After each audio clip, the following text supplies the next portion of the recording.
You're listening to Inside Lebo, a podcast giving you an inside look at Mount Lebanon, Pennsylvania, produced by Mount Lebanon's Public Information Office. Hello and welcome to Inside Lebo. I'm your host, Assistant Municipal Manager and Municipal Planner Ian McMeans, and I'm flying solo today because my normal co-host Rachel is out at a training event. So today we're very excited to have our new Fire Chief of the Mount Lebanon Fire Department, Kurt Christofel.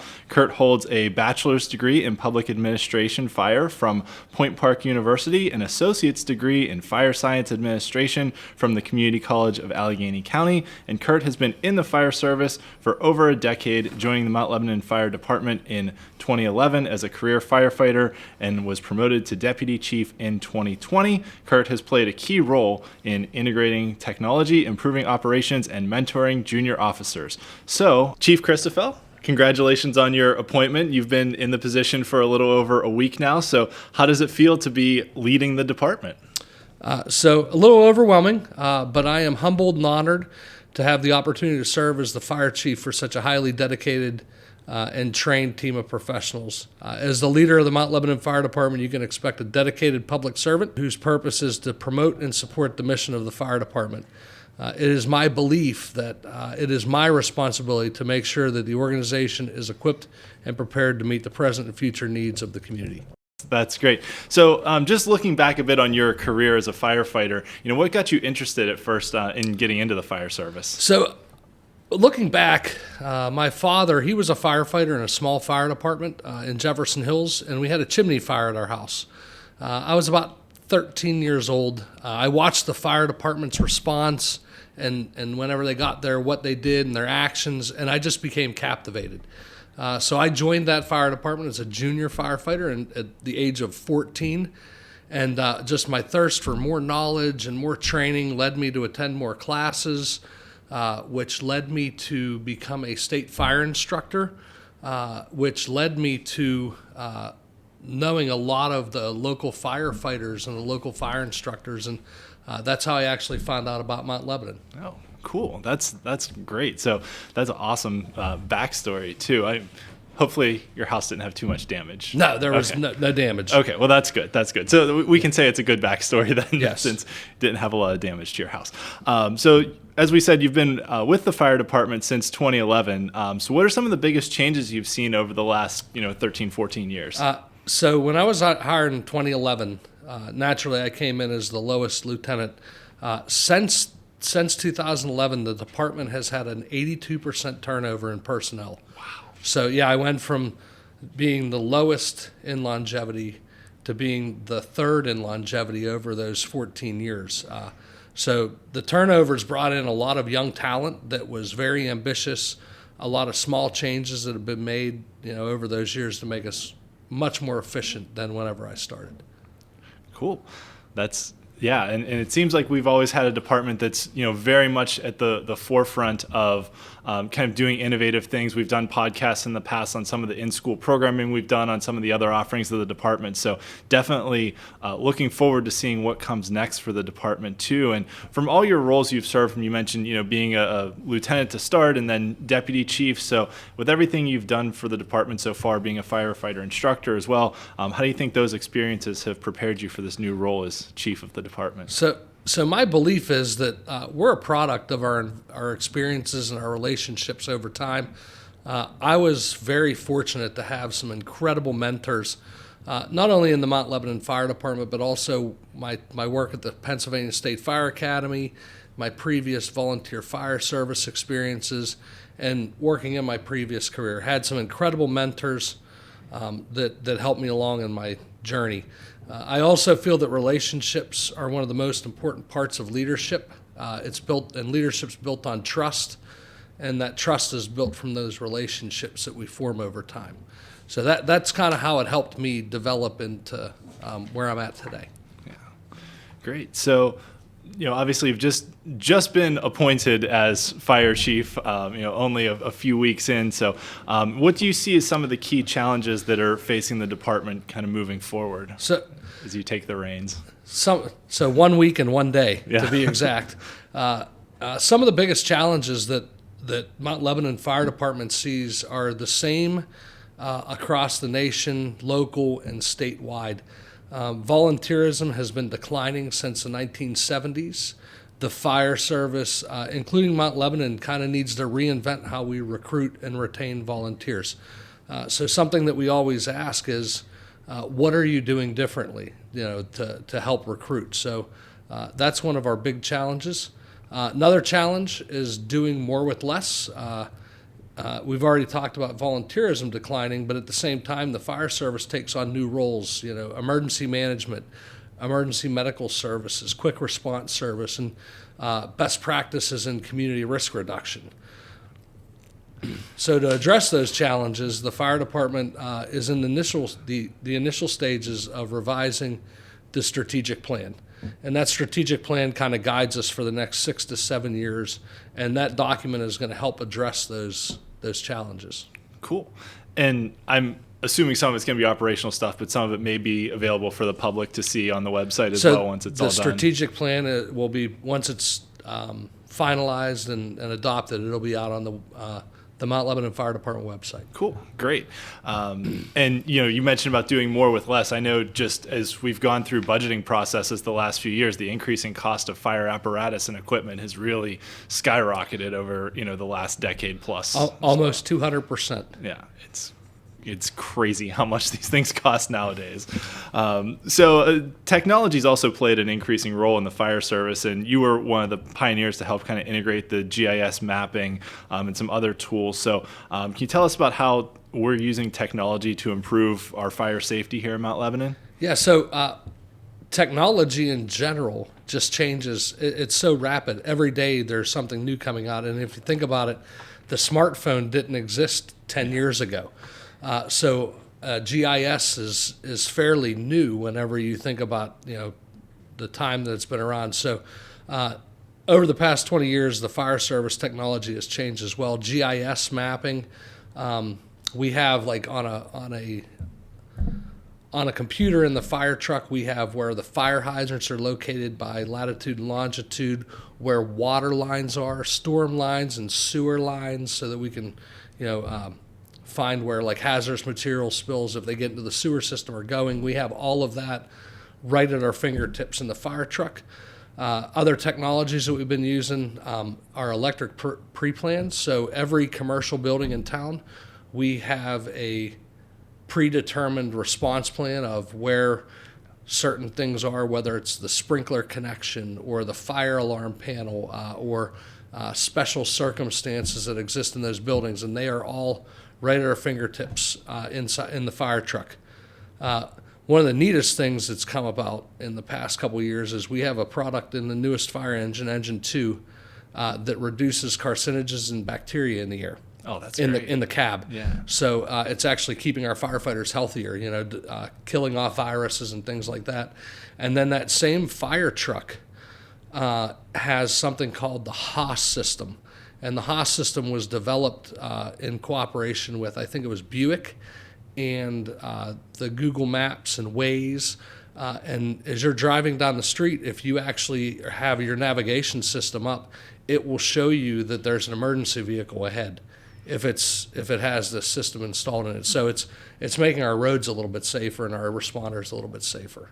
Wow, that's great. That's really cool, and it's kind of exciting to see where things go from here too. As you said, it's changing all the time. I remember when I was a kid, my grandfather was a firefighter, and we'd go over to my grandparents' house and still had like the horn on the wall that anytime there was a call, he had to go running. But it's come a long way since then too. So one other thing, you're taking over a department that's earned accreditation. So can you talk a little bit about, we did a whole episode in the past on the accreditation, but just briefly what accreditation is and how you plan on continue to build on that success. So accreditation through the Center for Public Safety Excellence, which we've now gone through 3 accreditation cycles, it's an incredible continuing improvement tool. So it requires us to do things that are sometimes maybe outside of your comfort zone, like annual evaluations of every program that we do. So every year we come into a room, we talk about goals for those programs, how our program's doing, and if we need to fix it. And because we do those and submit the annual compliance report, it keeps us on track, and it helps us continually evolve. So most of the ideas for changes come from the individual firefighters and officers, and we have a change management process where we can identify and implement the best practices from not only Mount Lebanon but all around the country. And we're going to continue to attend the best training and keep us on top of those emerging trends. That's great. So we're going to take a short break here, and we'll be back with more with Fire Chief Kurt Christofel.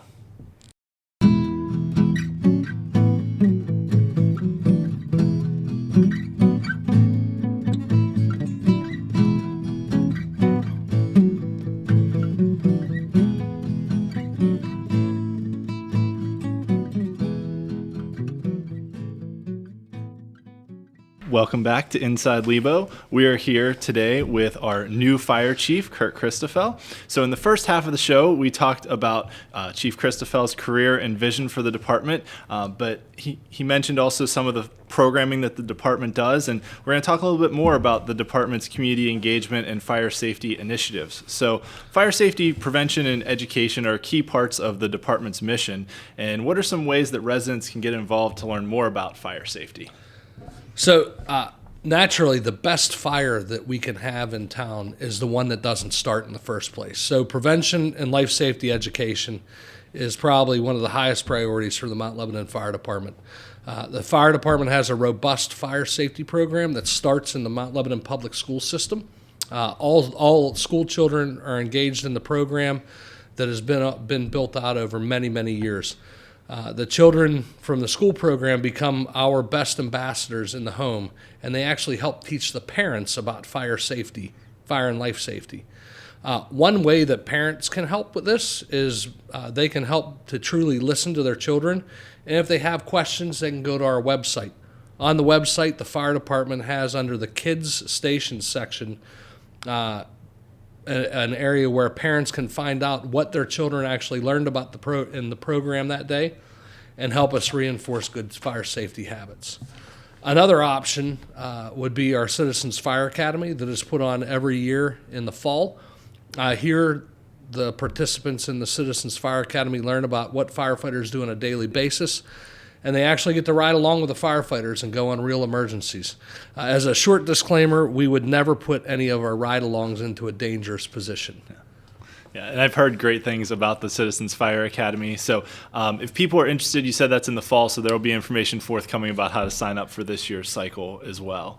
And you talked a little bit about, what kids learn in schools. I remember when my kids, got the chart that they had to make and come home and draw up the picture of our house and make our exit plan and all that. So it is very worthwhile for everyone involved to start with the kids and have them kind of lead the way. So what other advice could you give to residents about fire prevention in their own homes? So the most important thing, the U.S. Fire Administration, which is a national administration based out of Emmitsburg, Maryland, they put out a lot of information. They do data collection from across the United States. And their top 4 causes of fires in the home are cooking, candles, space heaters, and electrical fires. So those are the top 4. The fire department can help with good fire safety behaviors. We do have a for residents section on our website where folks can go and get best practices for fire and life safety in the home. You can also schedule with the fire department. You can call the fire department, and we will actually come out to a home fire safety survey where we kind of give you suggestions on how to improve your fire and life safety posture. Cool. Is that free for residents? It is 100% free. Nice. That's always good to be able to provide that service, and hopefully a lot of people will be able to take advantage of it. And I know you also do chimney inspections as well. Yes, chimney inspections are part of that. At no cost to the residents. The smoke detector program, where we come out, check your smoke detectors, help change batteries if you need that kind of assistance. Yeah, we want every home in Mount Lebanon to have a working smoke detector, at least one. Yeah. That is a great service that we provide to the community, and like you said, it's prevention's the best way to ensure a safe community. And for community members supporting the fire department, whether it's through volunteering or participating in safety programs, are there other ways that they can support your department? Absolutely. The fire department is always looking for volunteers. Again, we normally engage them through that Citizens Fire Academy so that they kind of get a feel of what it's like to be a firefighter. And then we normally start a recruit class each year in January. Another way to support us is, we'd ask for your support in that school program by talking with your children and getting to understand what they learned in the school program. As I stated before, the students are our biggest ambassadors of that program. Another simple way to support the fire department is to support our what we call the Room to Respond program. So over the years, fire trucks have gotten much, much bigger, wider, longer, and heavier. And at the same time, a lot of the residents in Mount Lebanon now have two cars, and the houses were truly built for having one car in the driveway or one car in the garage, and the streets are very narrow. So now the bigger fire truck with less parking, and we have a lot of difficulty getting around sometimes.